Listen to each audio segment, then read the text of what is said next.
Senhor nosso Deus e nosso Pai, que está o teu servo, Senhor Pai, que vai trazer o alimento para a tua noiva nessa noite, Senhor Pai. Continua abençoando o teu servo. Não vou colocar na tua presença, porque ele já está na tua presença, Senhor Pai amado. E que o alimento, Senhor Pai, venha sustentar a nossa vida, que venha falar em nossos corações nessa noite, Senhor Pai. E que o Senhor venha de graça, Senhor Pai, que ele venha falar, Pai, não aquilo que ele quer, Senhor Pai, mas aquilo que a tua palavra, Senhor Pai, possa impactar os nossos corações essa noite, através do teu filho, Senhor Pai. Que a palavra dele, Senhor Pai, venha no trono da graça, Senhor Pai, para a tua noiva essa noite, que possa receber nesse segundo dia do ano, Senhor Pai. Nós queremos alimentar, Senhor, um alimento que possa nos fazer caminhar, Senhor Pai, nesse ano todo, Senhor Pai, nesse segundo dia do ano, Senhor Pai. Use o teu servo com graça, Senhor Pai, com sabedoria, Senhor Pai, do alto, Senhor Pai. E nós agradecemos em nome do Pai, do Filho e do Espírito Santo, pela vida do teu filho, Senhor Pai, essa noite. Amém. Aleluia. Saúde, amada igreja, com a paz do Senhor. Amém. O pastor Márcio tem pedido para mim trazer a palavra já faz tempo, né? E eu tô correndo.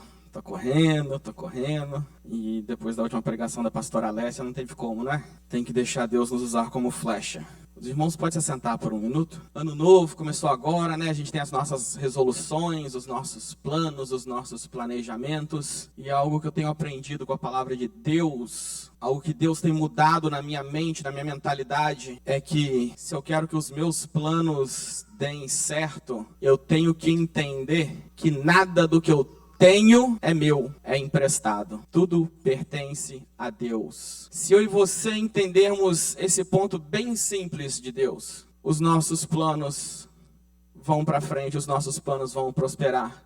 Porque a gente entende que não é nosso, é de Deus.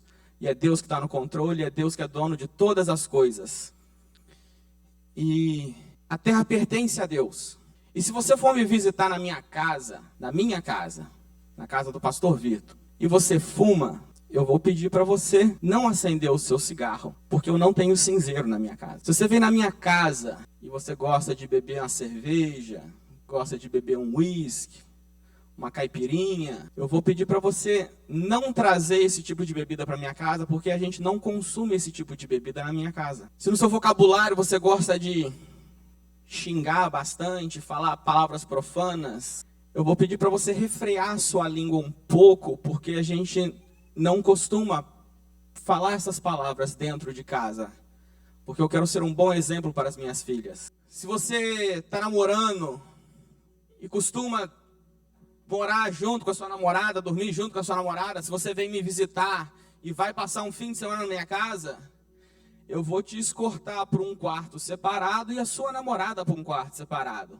Porque na minha casa não dorme junto na mesma cama se não for casado. Mas isso é na minha casa. Essas são as regras da minha casa. Eu não sei quais são as regras que cada um tem na sua casa.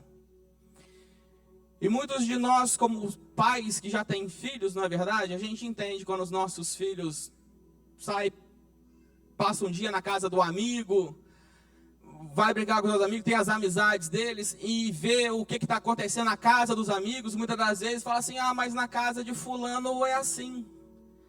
E muitas das vezes os nossos filhos tentam trazer regras da casa do amigo para dentro da nossa casa. Isso não dá certo. Isso causa conflito. Porque muitas das vezes a regra do amigo não é o que é feito dentro da minha casa. Não é aquela famosa frase, né? Mas todo mundo está fazendo. Mas você não é todo mundo. Você é separado. Aqui em casa não adianta você trazer as regras. Na minha casa não adianta minha filha trazer as regras dos amigos. O que os amigos estão fazendo? Vai causar conflito. E Deus tem uma casa. A sua criação. No Salmo de número 24, versículo 1 fala: do Senhor é a terra e a sua plenitude, o mundo e todos os que nele habitam. A casa do Senhor não é só a igreja, porque muitas vezes a gente fala aquele versículo, né? No mundo jaz o maligno. Não quer dizer que o mundo é do diabo, mas o diabo está no mundo. Mas toda a criação pertence a Deus e toda a sua plenitude. E nós estamos querendo mudar a regra da casa de Deus. Então Deus tem a sua casa, o seu reino, toda a terra Deus é o dono de tudo, como foi louvado aqui, não é? Porque dele, por ele, para ele são todas as coisas. Foi louvado aqui. Mas nós, criação, nós somos ousados, na verdade. A criação quer criar suas próprias regras. Como fala no livro de Jeremias, né? Pode por acaso o oleiro, o vaso dar ordem ao oleiro? Fala assim, não, eu não quero ser um vaso gordinho. Deus me fez assim, irmãos. Fazer o quê? A gente não escolhe como quer ser, alto, baixo, preto, branco, não é? Gordo, magro. É do jeito que Deus nos fez. Nós não podemos querer criar as nossas próprias regras. Eu quero que a água sobe para cima. Eu não posso querer mudar a gravidade, não importa, irmãos. Se eu largar, tudo que sobe desce. Não adianta, nunca vai subir. Deus criou não somente as regras naturais, mas Ele criou regras para como nós devemos nos comportar em sua criação, em sua casa. A casa é dele, não é minha, não é sua. Não está feliz? Cria o seu planeta. Cria o seu universo. Porque aqui nesse universo quem manda é Deus. Nós queremos trazer coisas do mundo para dentro da igreja. E a gente quer que a igreja se adapte ao mundo. Fazendo completamente contrário do que Deus mandou nós fazermos. Deus falou para a gente ser luz no mundo, sal da terra. Para a gente influenciar e não ser influenciado. Para mudar o mundo lá fora e não ser mudado pelo mundo. Que Deus falou, sejam santos, porque eu sou santo. A gente não pode diminuir o patamar de santidade. Não podemos diminuir aquilo que Deus estabeleceu. Eu e você, nós temos que entender que nós somos mordomos. E como mordomos, eu e você, nós somos responsáveis para cuidar e proteger o que Deus colocou nas nossas mãos. O que Deus tem colocado na minha e na sua mão? O que Deus tem colocado na sua mão? Você tem cuidado? Talvez você fale assim, mas Ele me deu só um pouquinho de azeite e um pouquinho de farinha. Mas é só isso que Deus precisa. Você tem cuidado do pouquinho de azeite e do pouquinho de farinha que Deus te deu? Porque é de Deus. E Ele multiplica e Ele cuida. Temos que cuidar. E as nossas famílias? Os nossos filhos são a herança de Deus. Nós temos cuidado daquilo que Deus nos deu. Do nosso trabalho. O trabalho não é nosso, irmãos. A palavra de Deus fala, trabalhe não como se trabalhasse para o homem, mas como se você trabalhasse para Deus. O patrão vendo o que você está fazendo ou não. Deus está vendo. O nosso trabalho é apenas uma provisão. Nosso trabalho não é o nosso provedor. O nosso patrão não é o nosso provedor. Deus é o provedor. Deus provê todas as coisas. Deus que é Jeová Jireh. Deus proverá. É o que Abraão falou lá no monte. Então nós temos que cuidar daquilo que nós temos. Se nós entendermos que nós somos mordomos e não somos dono, porque quando a gente pede algo emprestado para alguém, não é, irmãos? A gente toma mais cuidado daquilo que é do amigo do que é nosso, não é verdade? Porque a gente fala assim, se eu quebrar esse negócio, eu estou roubado, eu vou ter que pagar outro. E se eu estou pedindo emprestado, é porque eu não tenho condições de ter, não tenho capital para comprar o meu e eu estou pedindo emprestado, então eu tenho que tomar muito cuidado, porque eu não quero fazer essa dívida. E é assim o nosso ministério, é assim a nossa família, é assim a nossa vida na igreja. Aqui não é a igreja do pastor Márcio, aqui é a igreja de Jesus. E tem que ser feito da maneira de Deus, nós temos que cuidar da maneira de Deus, irmãos. Porque se a gente fizer dessa maneira e a igreja fechar, se a gente fizer da nossa maneira e a igreja fechar, Deus vai cobrar cada alma dessas. Não só da vida do pastor Márcio, da vida dos obreiros, da vida dos membros, porque é da igreja, irmãos. Nós somos a igreja, todos nós, edifício vivo. Não são as 4 paredes aqui, mas somos nós. Então cuide daquilo que Deus te deu, daquilo que Deus confiou nas suas mãos. Deus te chamou para esse ministério, então cuide desse ministério. Nós temos que entender que nós não somos donos de nada. No início desse ano, põe isso na sua mente, irmãos. Eu não sou dono de nada. A mim nada pertence. Muito menos o amanhã. Fazemos tantos planos, não é verdade? O amanhã pertence a Deus. Coloque seus planos na frente de Deus. E é o texto famoso que Jó fala, não é? Nu eu vim e nu eu voltarei. Jó entendeu e Jó compreendeu. Por isso que Jó era um homem sábio. Ele entendeu que de todos os bens, era um dos homens mais ricos na face da terra na época que ele viveu. Ele entendeu que nada era dele. Por isso que mesmo quando o diabo tirou tudo dele, Deus permitiu que o diabo tirasse tudo dele, ele não amaldiçoou a Deus, ele continuou fiel a Deus. Porque ele pôde entender que enquanto o Senhor deixou isso tudo na minha mão, Senhor, eu cuidei, eu dei o meu melhor. Se o Senhor quis, Deus me deu, Deus tomou. Se o Senhor quis tirar de mim agora e colocar na mão de outro, assim seja feito. Mas vamos fazer o nosso melhor sobre tudo aquilo que Deus nos deu.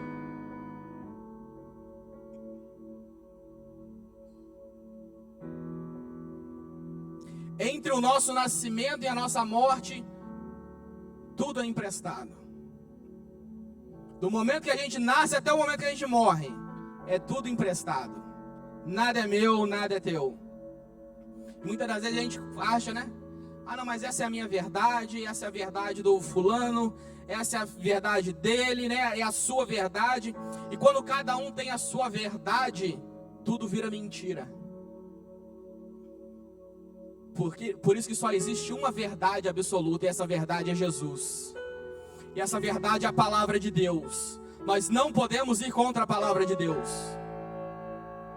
E como mordomos, existem 4 esferas de domínio, 4 esferas de aliança que Deus nos deu para tomar conta. Isso tudo se resume no Salmo de número 128. Então agora pode colocar sobre seus pés para a leitura da palavra. O Salmo 128 condensa essas 4 esferas de domínio para que nós possamos entender da nossa vida. Em Salmo número 128 fala: bem-aventurado ou abençoado é aquele que teme ao Senhor e anda nos seus caminhos. Comerás do trabalho das tuas mãos, feliz serás e te irá bem. A tua mulher será como a videira frutífera aos lados da tua casa. Os teus filhos como plantas de oliveira à roda da tua mesa. Assim é abençoado o homem que teme ao Senhor. O Senhor te abençoe de Sião todos os dias da sua vida, para que vejas a prosperidade de Jerusalém e vivas para ver os filhos de teus filhos. Paz seja sobre Israel. Amém? Os irmãos podem se assentar mais uma vez. Esse Salmo de número 128, ele resume as áreas de autoridade, as esferas de domínio que Deus nos deu. Essas 4 áreas de gerenciamento, não de possessão. Porque como já foi estabelecido aqui, nada nos pertence, mas tudo pertence a Deus. E sabe qual que é a vantagem de Deus ser o dono de tudo? E eu e você não ser dono de nada? É porque Deus que abençoa. Não é? Já logo no versículo 1 a gente já vem, né? Bem-aventurado ou abençoado. No versículo de número 4 fala, assim é abençoado. Versículo de número 5, o Senhor te abençoe. Irmãos, para que eu e você queremos ser dono de alguma coisa, irmãos? A gente vai acabar bagunçando o negócio todo. Deixa Deus no controle, Deus sabe melhor do que eu e você. Mas agora, se eu e você não estamos tendo sabedoria para administrar as coisas de Deus, Tiago já escreve a sua carta e fala, não é? Se algum homem falta sabedoria, peça a Deus, que Ele dá em abundância. Mas peça não duvidando. Talvez sua vida está uma bagunça, seu ministério está uma bagunça, seu lar está uma bagunça, tudo no trabalho é uma bagunça, você não está sabendo cuidar daquilo que Deus te deu. Peça sabedoria a Deus. Fala, eu quero fazer melhor nesse ano, Senhor.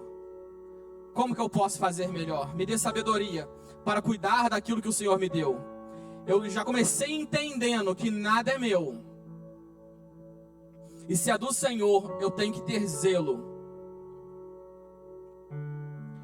Eu e você, a gente quer ser abençoado enquanto mudamos as regras de Deus.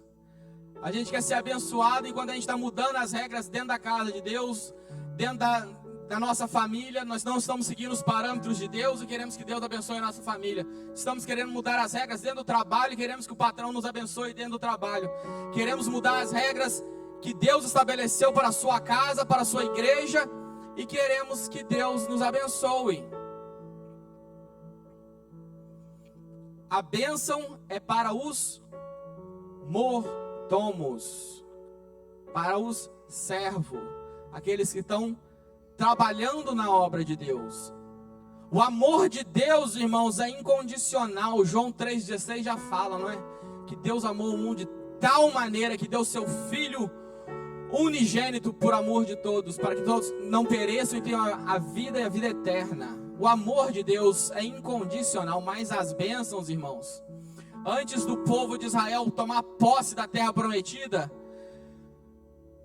Deus falou assim para Moisés, faz eles subirem nos 2 montes, não é? No Monte da Oliveira, no Monte Sinai e no outro monte que eu esqueci o nome agora. E ali Moisés proferia as bênçãos se eles servissem a Deus. E quem estava no Monte Sinai, no Monte das Oliveiras, falava amém. E depois ele falava sobre as maldições sobre quem não servisse a Deus. E quem estava no outro monte falava amém. Ou seja, o amor de Deus na minha e na sua vida é incondicional. Deus nos ama, no matter what. Não importa o que nós façamos, Deus te ama. Nós andando nos caminhos de Deus, Deus nos ama. Nós andando fora dos caminhos de Deus, Deus nos ama. Mas as bênçãos são condicionais. A bênção é para os mordomos fiéis. Não é assim que ele nos ensina nas parábolas? Mordomo bom e fiel. Foste fiel no pouco, muito eu vou te dar. E aquele mordomo infiel não ganhou nada. Aquele que enterrou os talentos, não cuidou do que Deus deu, enfiou no meio da sujeira, não ganhou nada.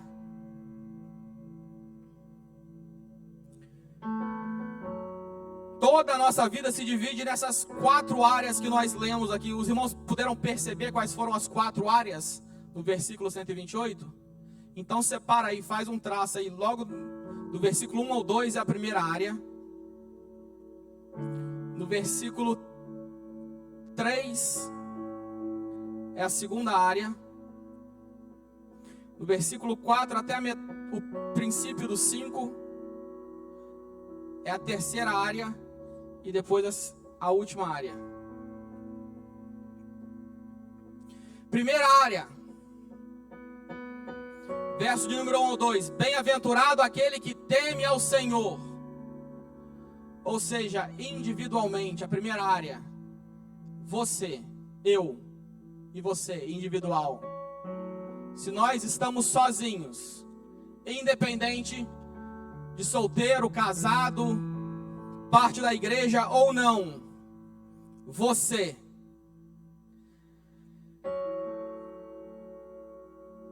Quando fala teme a Deus, irmãos, bem-aventurado o homem que teme a Deus. Quando fala teme a Deus, um sinônimo da palavra temor é levar Deus a sério. Aquele que leva a Deus a sério é abençoado. Aquele que teme a Deus é abençoado.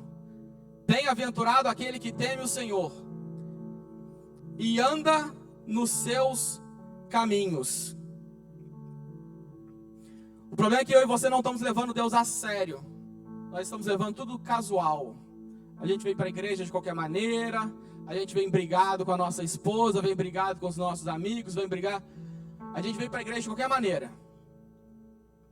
A gente vem diante de Deus de qualquer maneira. A gente está levando Deus de qualquer maneira. E a gente fala, né? A gente quer Deus para nos abençoar na nossa vida, mas nós tratamos Deus de qualquer maneira. Deus é bom para abençoar a minha refeição na hora que eu estou comendo, mas não se mete na minha vida. Deus é bom para fazer certas coisas, mas não entra na minha casa. A gente fala, aqui manda eu. Deus é bom para estar aqui dentro da igreja, para eu vir aqui, receber minha bênção, meu milagre, mas não vai comigo para o trabalho, fica aqui.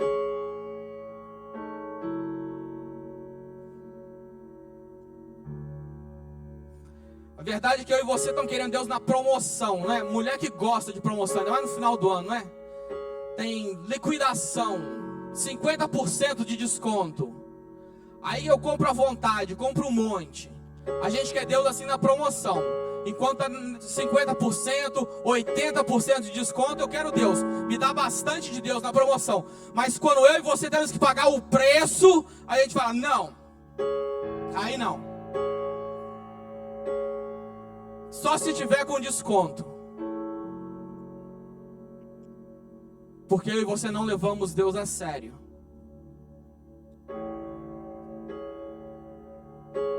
A gente quer ter os benefícios de Deus, mas não queremos compromisso com Deus.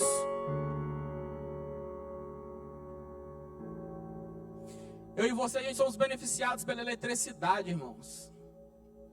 Mas quem aqui já se imaginou vivendo sem luz agora? A gente usa luz em tudo quanto é, não existe. Eu acho que a gente não consegue se ver sem eletricidade. Mas enfia uma chave de fenda na tomada para você ver. Não respeita a eletricidade não, para você ver o que vai te acontecer. Há muitos benefícios. E para esse benefício chegar na minha, na sua casa, nós temos que pagar a conta também, não é verdade? Não tem como ter o benefício sem pagar o preço.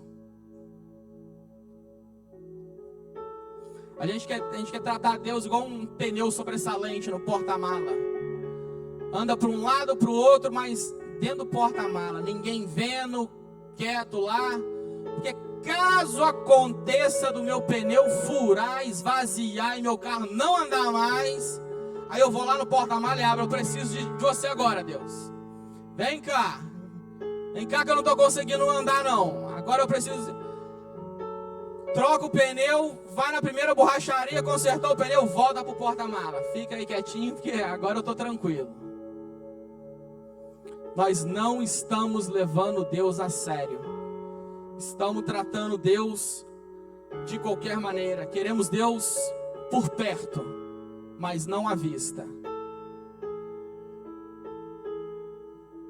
E como que a gente sabe se a gente realmente teme a Deus? O versículo continua, né? Aquele que teme ao Senhor e anda nos seus caminhos. A gente sabe se a gente realmente teme a Deus de verdade é quando a gente anda nos caminhos de Deus. A gente realmente sabe se estamos temendo a Deus, não é com o nosso falar, mas é com o nosso andar, com o nosso testemunho. Se nós estamos na mesma direção de Deus. Anda o quê? Nos meus caminhos? Não. Nos caminhos de Deus. Eu sei que eu estou levando Deus a sério, porque eu não estou me desviando dos caminhos de Deus, mas eu estou andando nos caminhos de Deus. Por onde eu e você temos andado, aonde eu e você temos pisado, o que nós temos feito, aonde nós estamos querendo ir, que Deus não preparou esse caminho para mim e para você, e a gente fala que está levando Deus a sério. Nós não estamos andando na mesma direção que Deus. Muitos de nós aqui dentro da igreja, a gente parece ser espiritual, irmãos. Terno bonito, gravata bonita, não é verdade? Todo mundo alinhado, de sapato, faz barba, a família toda bem vestida. Nós vamos para a igreja, até se parece espiritual, faz barulho, não é verdade? Dá glória a Deus, fala o cristianês, né? Paz do Senhor, que Deus te abençoe, e muda até o tom de voz na hora de cumprimentar o irmão, né? A paz do Senhor, irmão. Não é verdade? Até faz barulho, parece espiritual, mas não se mexe. Não anda na direção de Deus. Está parado no mesmo lugar dentro da igreja. Ano vem, ano vai e não se mexe. Não anda com Deus, não anda nos caminhos de Deus. Vem aqui, se veste, fala e está no mesmo patamar. Deus fala que nós temos que viver de vitória em vitória, irmãos. De bênção em bênção, irmãos. Sempre seguindo, prosseguindo adiante.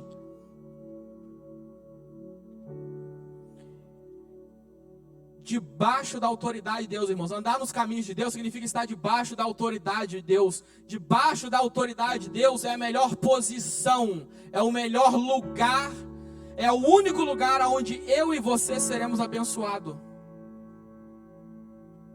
Enquanto a gente não estiver debaixo da autoridade de Deus, eu e você não vamos ser abençoados. Eu instalei a câmera lá no quintal da minha casa. Instalei câmera na frente da minha casa. Tem um detector de movimento, irmãos. Que aí quando você passa, chega ali perto, a luz liga. Se passar algum bicho, chegar alguém fora, passou ali perto, a luz acende e começa a gravar. Mas enquanto não há movimento, não há manifestação de luz. Enquanto não há movimento, enquanto Deus não vê eu e você se mexendo, andando nos seus caminhos, Ele não vai manifestar a sua bênção sobre a minha e a sua vida. Ele não vai manifestar a sua luz sobre a minha e a sua vida. Segura o cajado, Moisés, e fala para o povo, porque paras, diga ao meu povo que marche. Josué, manda os sacerdotes atravessar o Jordão, e quando eles colocarem o pé nas águas, as águas vão se separar. Marta, remove a pedra que Lázaro vai ressuscitar. Mas enquanto não houver movimento, não vai haver a manifestação do Espírito e do poder de Deus. Não adianta só falar. Servir a Deus da boca para fora.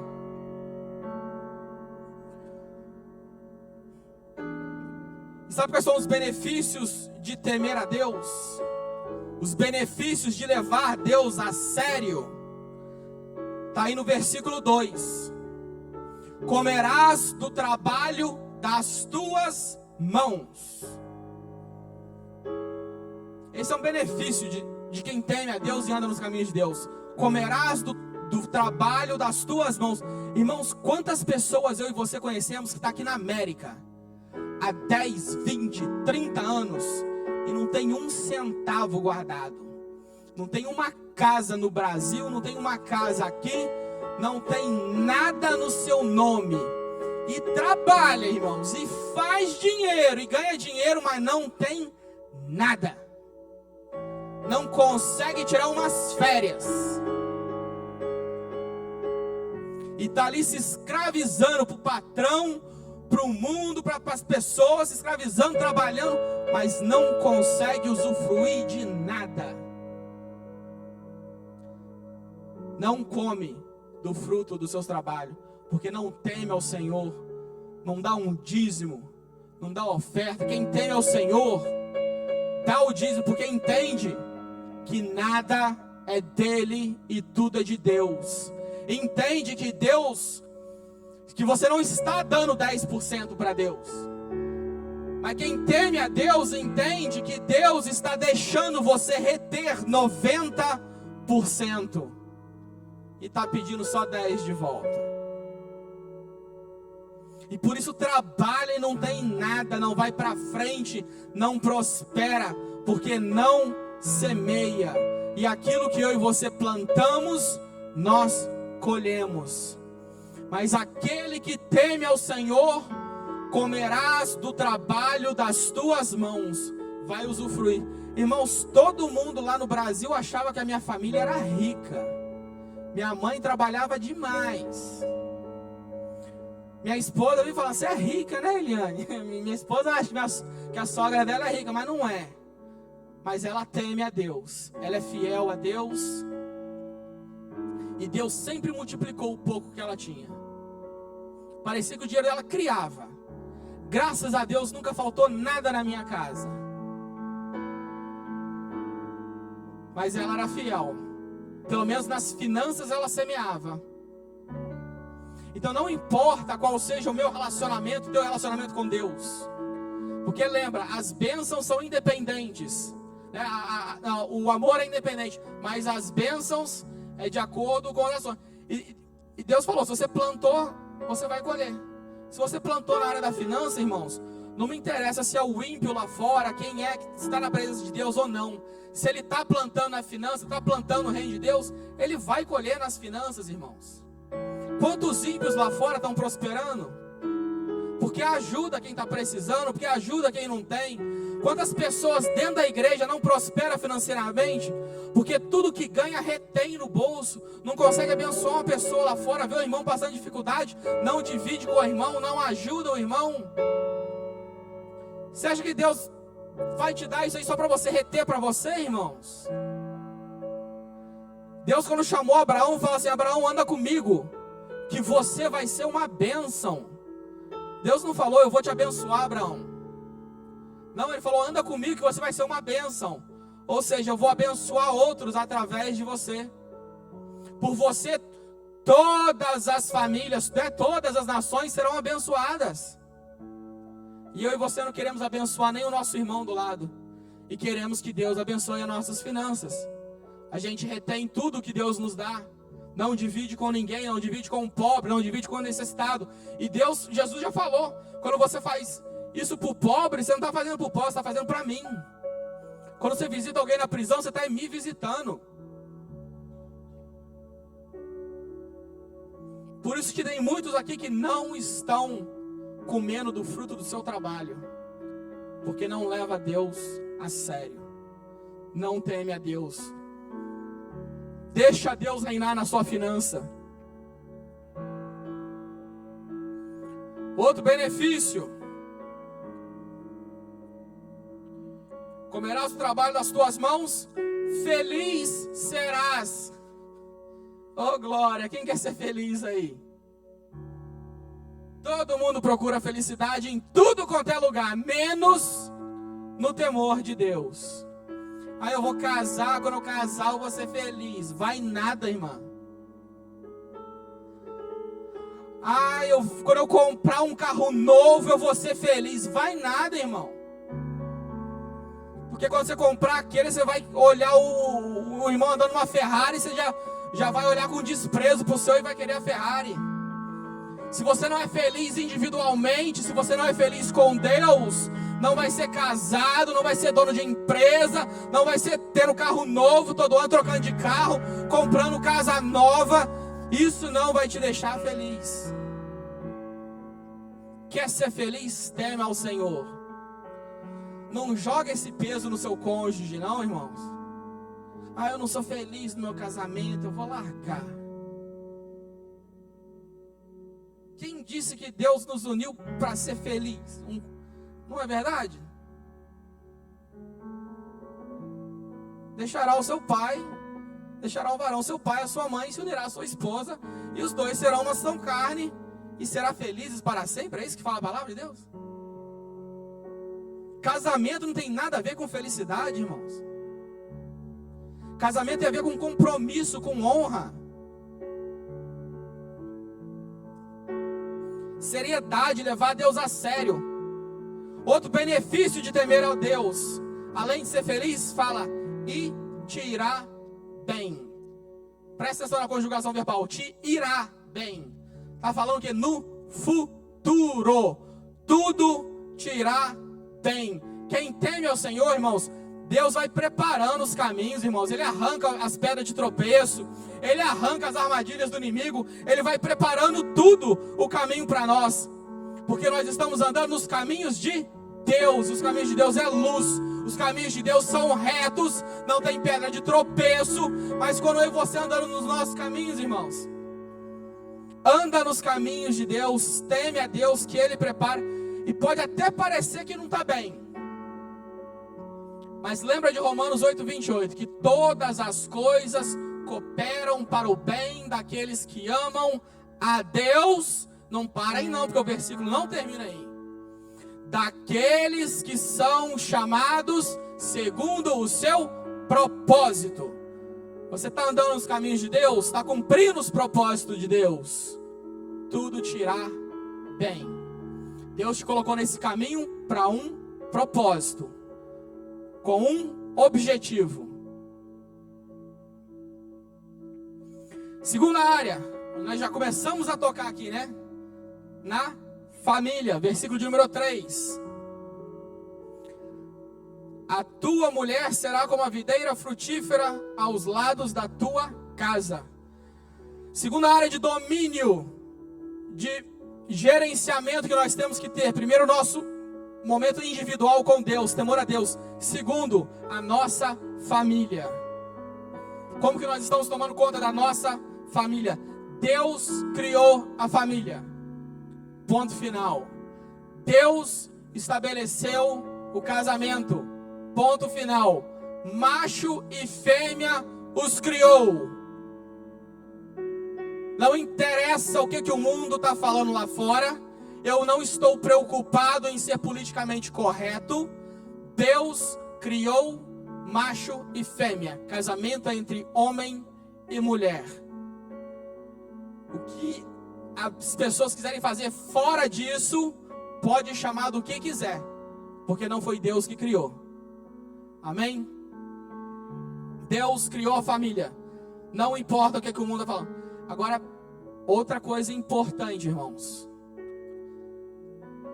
Eu não posso ignorar os sentimentos e as paixões das outras pessoas, porque o sentimento deles é verdadeiro. Tem pessoas que têm dificuldade. Tem homem que só se sente atraído por homem.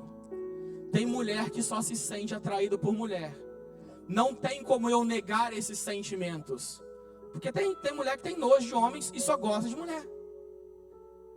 Eu não posso negar, eu não posso ignorar os sentimentos desta pessoa, porque os sentimentos eles são reais.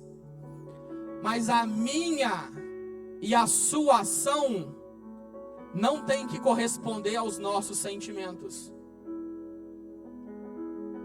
Não só na área amorosa. Se tem alguém com dificuldade nesse problema, eu entendo que o seu sentimento é real. Mas o teu sentimento não tem que determinar como você tem que agir. Porque se o irmão me faz raiva, e eu estou com vontade de dar um murro na cara do irmão, eu não vou dar.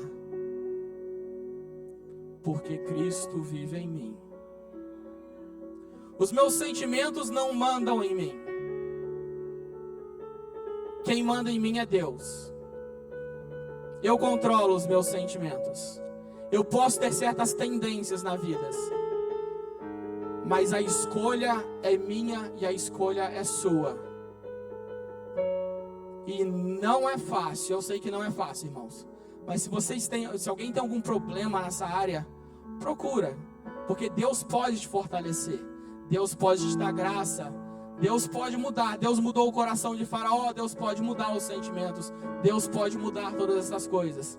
Eu não estou desmerecendo os teus sentimentos pela outra pessoa. Eu entendo que a tua luta é grande e é um grande sacrifício. Eu entendo que essa luta é real. Mas eu não posso mudar a palavra de Deus. Foi Deus que estabeleceu, Deus que estipulou a regra. Se Deus queria, né, que a lésbica fosse homem, Deus tinha criado aquele vaso homem. Da mesma maneira com o homem. Se Deus, não existe ideologia de gênero, irmãos. Deus sabe muito bem o que faz. Ele criou macho e fêmea. Você está falando que Deus errou?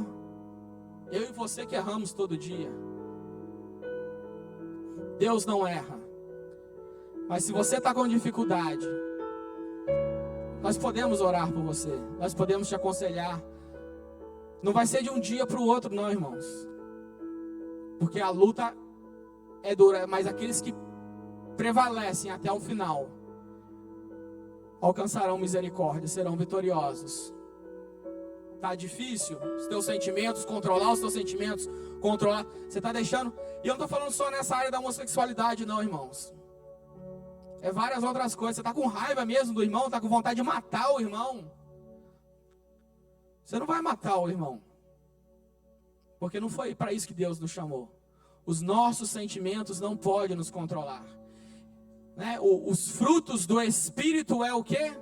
Domínio próprio. E eu e você temos que andar em Espírito. Então nós temos que produzir frutos do Espírito. Domínio próprio. Não importa o que a minha ação, minha vontade está querendo que eu faça. Eu não vou fazer. Porque eu sei que é contra a vontade de Deus. E porque eu temo a Deus. E eu quero ser abençoado. Mas eu não posso diminuir, eu não posso diluir a palavra de Deus para se adaptar ao teu estilo de vida. Eu tenho que pregar a palavra verdadeira. E presta atenção como é que fala, hein? Fala o que? A tua mulher é como a videira? O que está escrito na Bíblia de vocês? Será. Oh, glória! Está falando do futuro. Deus é bom. Tua mulher será como uma videira frutífera, não é verdade? Será. E o que uma videira faz? Uma videira produz uva. O que faz com uva? Vinho. Vinho deixa o cara alegre, não é verdade? Você quer que a sua esposa fique alegre? Te deixa alegre? Cuida da videira que Deus te deu. Cuida daquilo que Deus te deu. Ela será. Ela ainda não é. Ela pode estar cheia de espinho agora. Pode estar cheia de erva. Não está dando fruto nenhum. Cuida dela, irmãos. Ah, pastor, mas está demorando. Ainda bem que Deus falou, né? Até que a morte o separe. Quando é que eu vou ver fruto? Ah, irmão, se você não ver nessa vida, lá no céu você vai ver os frutos do teu galardão. Porque até que a morte o separe, cuida dessa videira. Foi Deus que te deu. Cuida da tua vinha. Viu, Nabote? Cuida da tua vinha. Não vende não, foi Deus que te deu, é tua herança. E foi você que escolheu.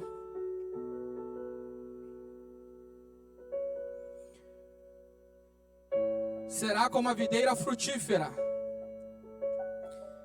Quer ser feliz no casamento? Ah, não estou feliz. Tema o Senhor. Tema o Senhor individualmente, que você já vai casar feliz. Ah, não estou feliz, eu quero divorciar. Divórcio não é uma opção. Para aqueles que temem ao Senhor. Para aqueles que levam Deus a sério. Divórcio não é uma opção. É fora de questão, irmãos. O que Deus uniu, não separe o homem. Cuida da tua vinha. Presta atenção, homens. Porque ele está falando aqui para os homens primeiro, né? Tua mulher será como uma videira. Eu e você, homens, nós somos o termostato da nossa casa. E a nossa esposa é o termômetro. Está no inverno agora, eu seleciono a temperatura que eu quero. Eu quero que minha casa fique na temperatura de 75 graus. Eu gosto da casa bem quente, eu quero nos 80. E eu vou colocar no 80, porque eu sou termostato. E o termômetro só vai indicar a temperatura que eu coloquei. Ah, mas meu casamento está frio. Minha esposa parece um bloco de gelo. Aumenta a temperatura. Você quer uma esposa de verão colocando clima de inverno dentro da tua casa. Cuida da tua videira. Valoriza a tua esposa. Dê o valor que ela merece. Cuide dela como o vaso mais frágil. E você vai ver que a temperatura vai mudar. Você vai ver que essa videira vai dar fruto. E você que essa videira vai te deixar muito feliz. Mas você não quer cuidar, só quer tirar.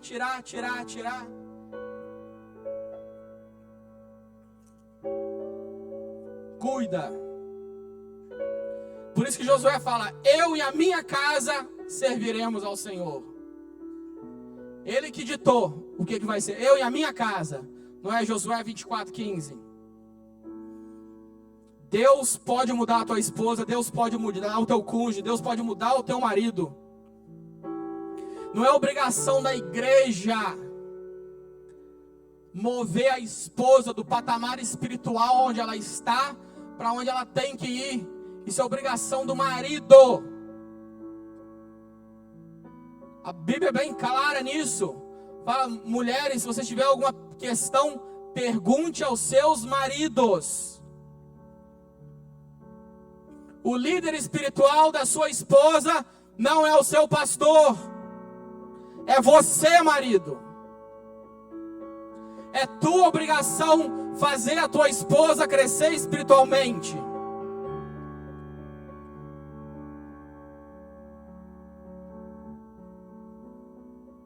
Nós temos cuidado da nossa esposa.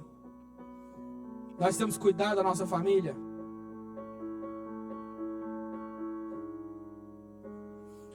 Mulher, honra o teu marido. Você é videiro, você tem que honrar o teu marido. Honra o teu marido. Compromisso com a casa. Não é? Fala que ela será a videira aos lados da tua casa. Edifica a tua casa, mulher. Seja sábia. Honre o teu marido. Tenha os teus compromissos com o teu filho. Com os filhos.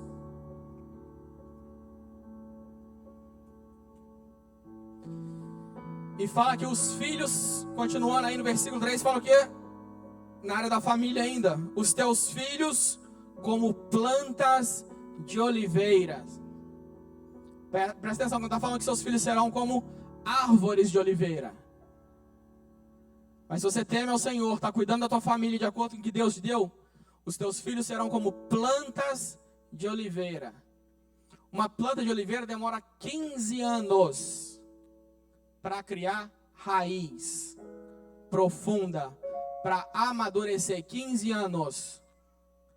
Por isso que a palavra de Deus fala: ensina os teus filhos nos caminhos em que devem andar, para que quando eles cresçam, eles não se desviem, eles tenham raiz. É uma geração que está crescendo sem raiz. Nós estamos deixando nossos filhos aos cuidados de iPad, de celular, da cultura, né? Porque fala o quê? Os teus filhos serão como plantas de oliveiras ao redor da tua mesa. Os irmãos estão com sorte porque agora passou Natal, né? Thanksgiving, Ano Novo. Porque se eu perguntasse qual foi a última vez que a família sentou na mesa junto para se reunir, para ter uma refeição entre família, não em frente à televisão, não com o celular na mão, quando foi durante o ano? Quantas vezes nós fazemos isso com a nossa família? Na correria do trabalho, aonde um trabalha de manhã, o outro trabalha de noite. Quando que a família tem tempo de sentar na mesa para conversar e educar os filhos e fazer uma oração e fazer ali um culto do lar ao redor da mesa? Aí a gente se assusta: meu filho não quer nada com a igreja agora que cresceu. Por quê? Porque não criou raiz. 15 anos, irmãos, levam uma planta de oliveira para criar raiz profundas. Mas depois que cria raiz, em Israel existe árvores de oliveira que já estão vivas há 200 anos e produzem frutos há 200 anos, de geração em geração, irmãos. Porque Deus abençoa até a 13ª geração daqueles que temem a Deus. 200 anos. quer que eu e a nossa família estejamos na presença de Deus. Tira celular da mesa. Tira iPad. Dá atenção para os seus filhos, irmãos. Esquece trabalho quando você entrar dentro de casa. Eu sei que você tem que resolver algumas coisas ainda no telefone, tem que fazer umas ligações, mas tenta fazer no caminho do trabalho para casa. Não leva o seu trabalho para casa, não. Se você trabalha em casa, estipula um horário. De 8 às 4 eu vou trabalhar, depois das 4 eu não mexo mais com o trabalho. Eu estou em casa, eu não posso ser pai só em corpo. Eu tenho que ser pai presente. Nossos filhos precisam de atenção. Nossos filhos precisam de cuidado. Cuida daquilo que Deus te deu.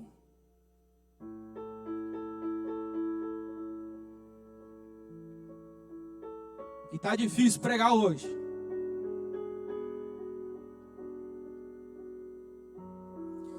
Tá difícil. Porque eu tenho que pedir perdão para minha esposa.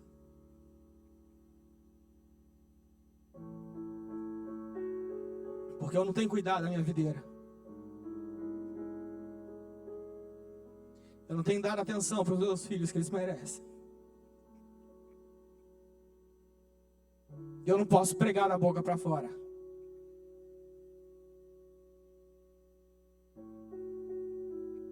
Daiane, me perdoa. Se eu não tenho te dado o valor que você merece. Se eu não tenho te ajudado a crescer espiritualmente. Isabela e Alice, me perdoa se eu não tenho sido um melhor pai.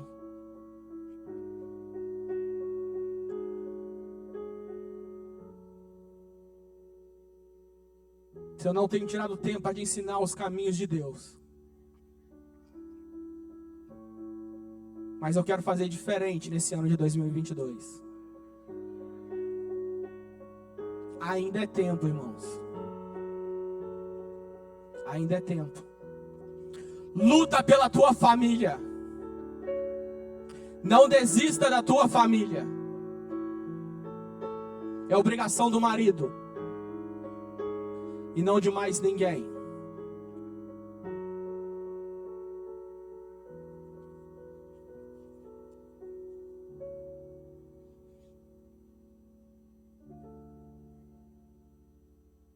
Versículo de número 4 fala: assim é abençoado o homem que teme ao Senhor. O Senhor te abençoe de Sião todos os dias da tua vida. Quando fala de Sião, irmãos, está falando de igreja. E o que nós mais temos agora nesse século 21 é crente sem igreja. Crente desenraizado, que só assiste pregação no YouTube, que visita várias igrejas, mas não tem uma igreja. Quer ser abençoado, quer levar Deus a sério, porque fala que assim abençoado o homem que teme ao Senhor. O Senhor te abençoe de onde? Da tua casa? O Senhor te abençoe da internet? O Senhor te abençoe de Sião? Tem certas bênçãos que só vai vir na minha, na sua vida, através da igreja.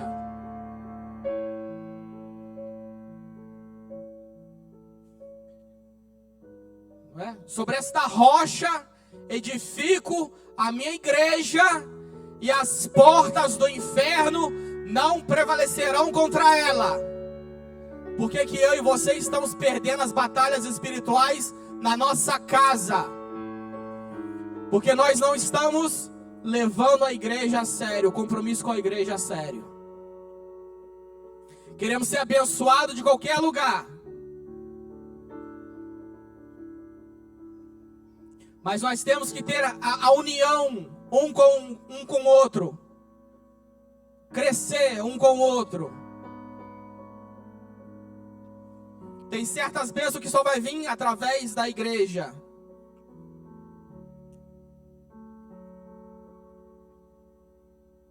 Como que as pessoas vão ouvir falar da palavra de Deus se não há quem pregue? É obrigação nossa como igreja afirmar os parâmetros de Deus. Não deixar o mundo mudar, mas nós temos que bater o pé e ser firmes naquilo que Deus falou. Nós não podemos diluir. Nós estamos diminuindo Jesus dentro da igreja. E a gente quer que ele reflita no mundo lá fora. Por isso que a igreja está perdendo autoridade no mundo lá fora.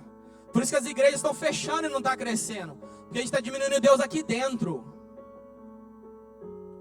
E não está deixando Deus crescer. Que diminua eu e que Ele cresça. Que diminua nós e que Ele cresça.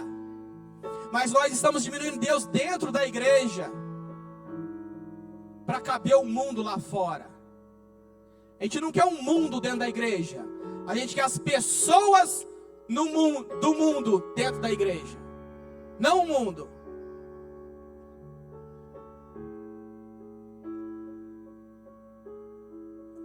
E a gente quer fazer a diferença no mundo lá fora. A gente não leva a igreja a sério, irmãos. Se for para uma partida de futebol, quarta-feira à noite, não é verdade? 1h30 de jogo, né? Com 30 minutos de break, né? Na verdade não quer nem break. Mas quando tem um jogo de futebol na televisão, não é 1h30 de jogo? 2 tempos de 45 minutos, meia hora de intervalo. Nós já estamos falando aí de 2 horas. Olha, o mesmo tempo do culto, pastor. Fala, Deus. Ninguém reclama, fica todo mundo sentado em frente à televisão, prestando atenção no placar. Vendo os jogadores. Paga a TV a cabo, não é? Paga o pay-per-view para poder ver. Compra a blusa de uniforme para vestir a camisa do time. Não reclama quando tem prorrogação e tem acréscimos. Não reclama, é mais tempo de jogo. E o que o teu time tem feito por você ultimamente? Seu time já pagou alguma conta sua? E a gente não reclama. E a gente não fala, né? O meu time só quer o meu dinheiro. Só quer o meu dinheiro para me comprar camisa, só quer o meu dinheiro para comprar o ingresso. A gente não reclama não, só quer o meu dinheiro. Mas quando vem para a igreja só quer o meu dinheiro, pastor. A gente não veste a camisa do ministério. Reclama se o culto atrasa um pouco. E a gente fala que está levando Deus a sério. Conta as horas para ir embora para casa. Não, é o pastor Vitor que vai pregar hoje. Misericórdia. Lá vem ele com 5 páginas de esboço. Oh, Jesus, queima essa folha, Jesus. Mas quando é as coisas que do meu e do seu interesse, o tempo voa, passa tão rápido, não é verdade? Sabe que se você acha que o culto está demorando a passar, irmão, sabe o que você está falando para Deus? Eu não tenho interesse em ouvir a tua palavra. Eu não tenho interesse em cultuar ao Senhor, porque o tempo demora a passar dentro da igreja. Eu não vejo a hora de ir embora para casa. E a gente fala que ama a Deus, que teme a Deus e que está levando Deus a sério. A gente não vê a hora de ir embora para casa e quer que o visitante lá fora venha para a igreja. Para que você quer que eu venha na igreja, irmão? Você não vê a hora de ir embora para casa? Você não quer ficar dentro da igreja? Acaba o culto, você vazei. O visitante está falando, então eu já vou ficar aqui fora, não estou te esperando aqui fora, viu? Quando acabar eu já estou aqui fora, para que eu vou para a igreja? Esse é o testemunho que eu e você estamos dando. Será que eu e você realmente estamos levando Deus a sério? Será que eu e você realmente tememos a Deus?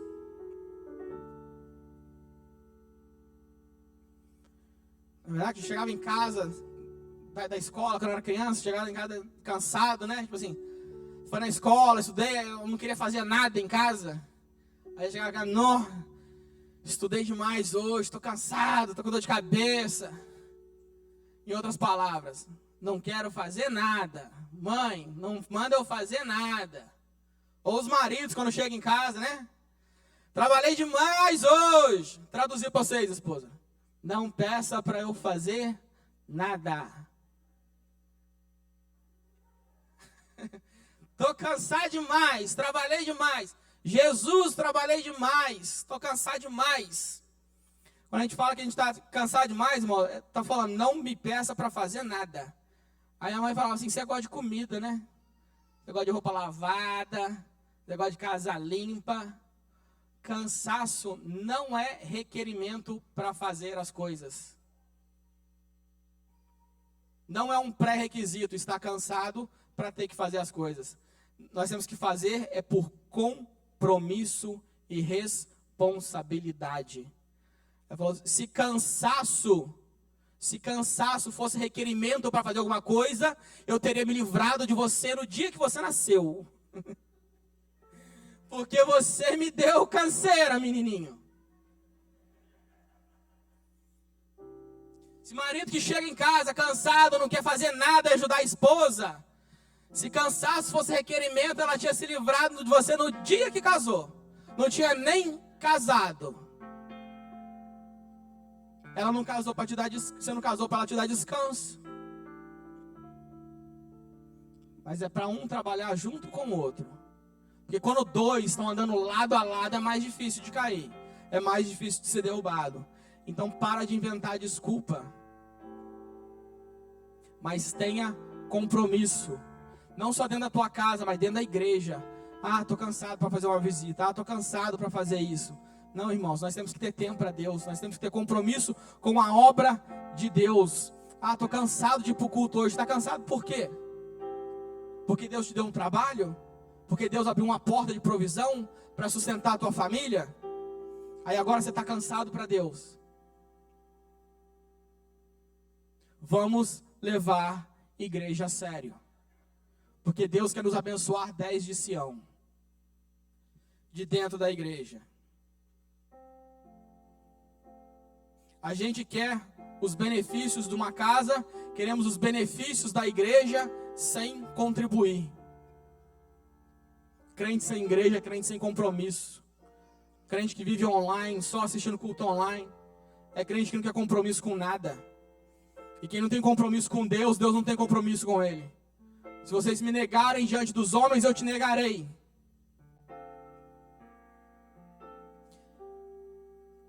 Vem adorar na igreja. E não simplesmente em corpo físico, mas em espírito e em verdade. E a última área. Então Deus já falou, nós individualmente, a nossa família, a nossa vida na igreja. Que o Senhor te abençoe de Sião todos os dias da sua vida, todos os dias dentro da igreja, para que vejas a prosperidade de Jerusalém. Então agora está falando não só na igreja, mas está falando que da nossa cidade, do nosso país, porque fala aqui, prosperidade de Jerusalém, e viva para ver os filhos de teus filhos, paz seja sobre Israel. Jerusalém, Israel, cidade, país aonde nós moramos. Se Deus for excluído do nosso país, se Deus for excluído das nossas escolas, se Deus for excluído das nossas cidades, não interessa quem eu e você elejamos como presidente, tudo vai dar errado. Eu e você temos que professar a nossa fé publicamente, como o pastor Márcio já falou aqui. É bom que nossos filhos se formem, porque nós vamos ter prefeitos na presença de Deus, nós vamos ter policiais na presença de Deus, nós vamos ter médicos na presença de Deus, nós vamos ter advogados na presença de Deus. Não importa qual seja a tua profissão, o que você faz, qual é o seu trabalho, dê testemunho da sua fé, confesse a Deus como seu Salvador publicamente, para que todos possam ver. Se as pessoas no mundo lá fora nos acusarem de ser cristão, será que eles vão achar evidência suficiente para provar que eu e você somos cristãos? Pedro estava andando, não é verdade? Jesus sendo crucificado e Pedro estava andando lá de longe, olhando. Aí passava um e falava assim: você é um dos discípulos de Jesus. Aí falava: não, sou não. É sim, você se veste como ele. Não. Aí ele saía de um lugar e ia para o outro. Aí entrava na outra sala: você é um dos discípulos de Jesus. Sou não, não conheço ele. É sim, você fala como ele, você anda como ele. Por mais que ele tentava negar Jesus, as evidências da vida de Pedro apontavam ele como cristão.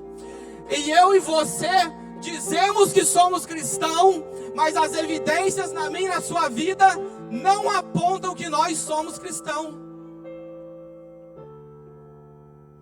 Qual o testemunho que nós estamos dando lá fora, irmãos? O que as pessoas realmente veem quando a gente passa? Será que eles falam: aí vai um servo de Deus? Ou falam: aí vai um caloteiro? Aí vai um brigão? Qual o testemunho que nós estamos dando para o mundo lá fora?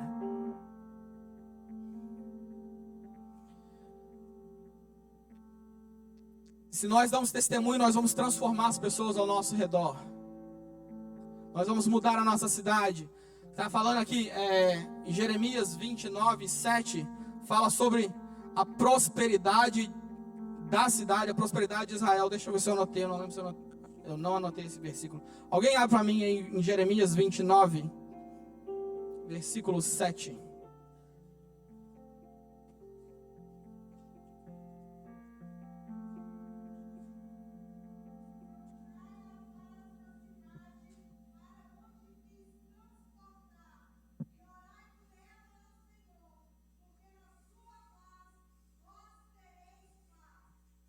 Irmão, se nós damos testemunho e mudamos as pessoas do mundo lá fora, tá falando, entendeu?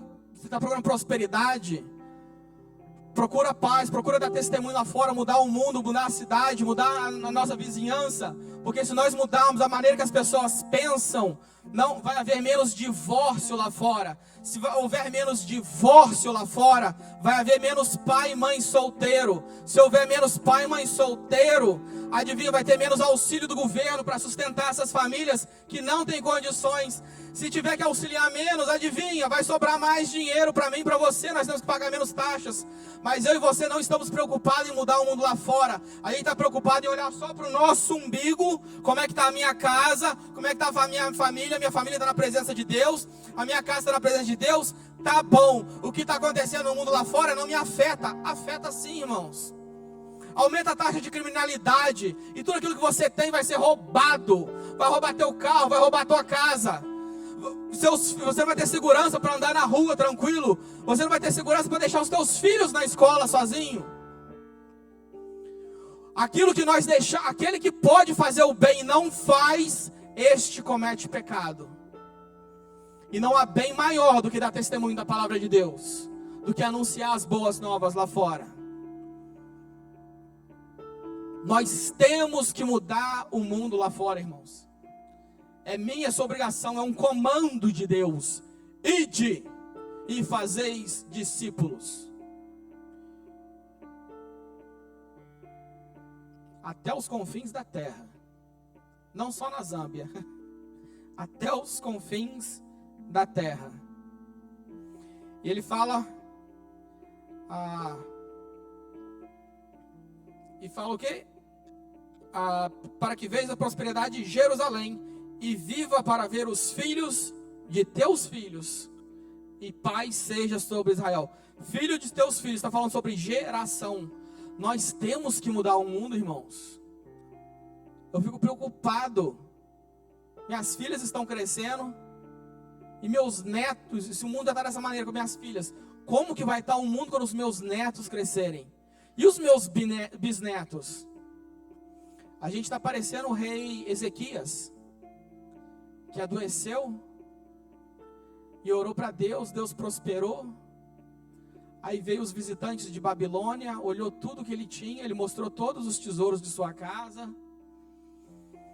E depois o profeta falou assim: porque você mostrou o tesouro da sua casa, vai vir uma nação muito de longe e vai roubar tudo que você tem. Mas aí o profeta fala assim, aí o rei fica preocupado e fala assim: mas não vai haver tempo, eu não terei paz na minha vida? Aí ele fala assim: não, vai haver paz no seu tempo, você não vai ver esta guerra. E ele ficou tranquilinho. Não importa se vai roubar tudo dos meus filhos, não importa se vai roubar tudo dos meus netos, contanto que eu viva em paz. Nós temos que nos preocupar com os nossos filhos, nós temos que preocupar com a próxima geração. Não podemos desistir dessa batalha, irmãos. Nós temos que lutar por esta nação, por essa cidade, pela nossa comunidade, não só aqui no Brasil. Nós temos que mudar a visão do mundo como cristão. Jesus em 3 anos, olha o que ele fez. Ah, pastor, mas é Jesus, né? E foi Jesus que falou que obras maiores vocês farão em meu nome. Sabe por quê? Porque também é Jesus que está dentro de mim, dentro de você. Mas deixa Deus nos usar para mudar esta nação. Não esconda o seu testemunho. Não esconda a tua fé. Nós temos que defender os nossos filhos. Temos que levar Deus a sério. Levar Deus a sério é colocar Deus em primeiro lugar. Nós temos que ajustar os nossos caminhos com o andar de Deus, para andar com Ele e não Ele andar com nós. Não é vem Jesus, mas é me leva a Deus, deixa eu te seguir. Temos que lutar pela nossa família, lute pela sua família, lute por aquilo que Deus te deu. Procure trabalho, procure ajudar, melhorar o teu ministério, a tua igreja. O que você pode fazer para contribuir com a tua igreja? Não só o que a igreja pode fazer por você. Nós temos que mudar a sociedade. Temos que trazer a palavra de Deus com amor, com mansidão, com misericórdia, mas com compromisso com a verdade. Não diminuindo a palavra de Deus. Eu gosto muito de assistir filme. Gosto muito de ir no cinema.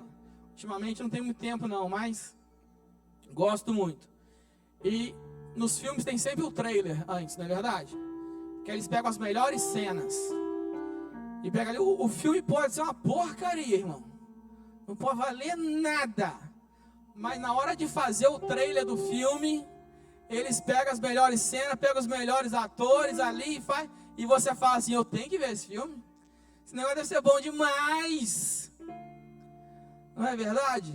Só por causa do trailer. E vai haver uma grande produção no mundo, onde Deus é o produtor, o Espírito Santo é o diretor, e Jesus é a única estrela. E é uma produção mundial, irmãos. Não é só para nós, não é só na nossa cidade, não é só na nossa casa, não é só na nossa igreja. Vai ser uma produção mundial. E eu e você somos o trailer deste filme. As pessoas têm que olhar para a nossa vida e falar assim: uau, eu quero esse Deus para mim. Uau, eu quero esse Jesus para mim. Uau, vale a pena pagar o preço. Eu quero comprar um ticket. Mas eu te digo que o preço já foi pago na cruz, irmãos. O preço já foi pago lá na cruz. Você pode fazer parte da família de Cristo. Se tem alguém aqui que não aceitou Jesus como seu Senhor e Salvador e quer confessar Cristo como seu Salvador, esta é a oportunidade que você tem. Deus está te dando uma oportunidade nesta noite. Se você quer ser abençoado, como foi falado aqui, tema ao Senhor. E o primeiro passo é um compromisso com Deus, aceitando a Jesus como seu Salvador. Se tem alguém aqui que nunca aceitou Jesus como seu Salvador, eu te convido a vir aqui à frente. Porque como foi falado aqui, nós temos que confessar a nossa fé publicamente. Declara para o mundo: chega, diabo, eu não quero que você tenha o domínio sobre a minha vida. Chega das correntes do mundo me aprisionando. Agora a minha vida é de Cristo. Eu quero entregar a minha vida para Cristo. Se você quer entregar a sua vida para Cristo, se você está desviado dos caminhos do Senhor, não está andando nos caminhos do Senhor, não está tendo compromisso com Deus e quer fazer um compromisso com Deus, eu te convido a vir aqui na frente para nós orarmos por você.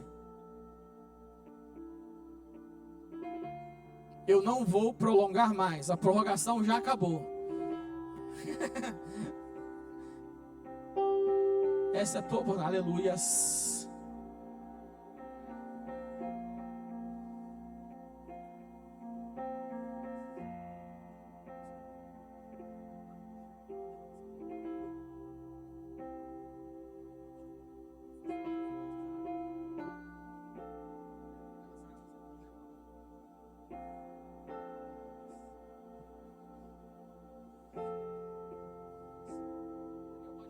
Daniel, pode louvar por enquanto? Enquanto eu estaria orando por ele.